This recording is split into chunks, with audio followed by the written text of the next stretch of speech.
NDTV Profit is here in beautiful Colombo, Sri Lanka.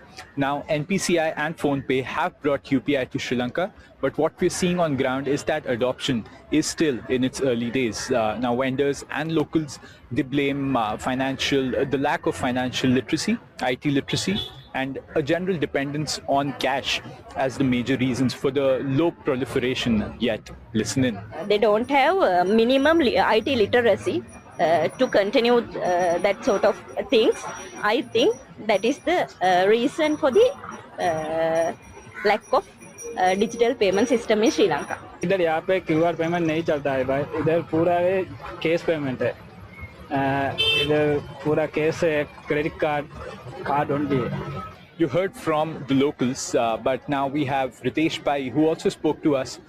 He's the CEO of International Payments for PhonePe, and he also spoke to us on how PhonePe will now work to proliferate UPI further in Sri Lanka as well as other Southeast Asian countries. It will still be a payments first-led approach, right?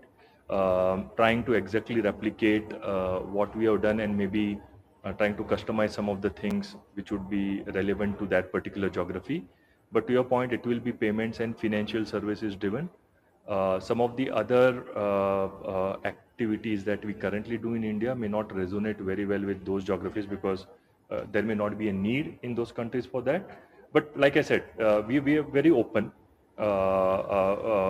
taking a slightly fluid approach, but it will always be a payments first strategy that we'll follow. We also spoke to LankaPay, which is the NPCI equivalent here in Sri Lanka, as well as the High Commissioner of India to Sri Lanka. We knew that the largest contingent of tourists to Sri Lanka comes from India, and we wanted to enable digital transactions because previously they had to either use cash or cards and other means. We actually went through a bit of economic crisis, and one way of revival is tourism, growth of tourism. And actually, when the largest contingent comes from India, we are looking at bringing other elements also into Sri Lanka.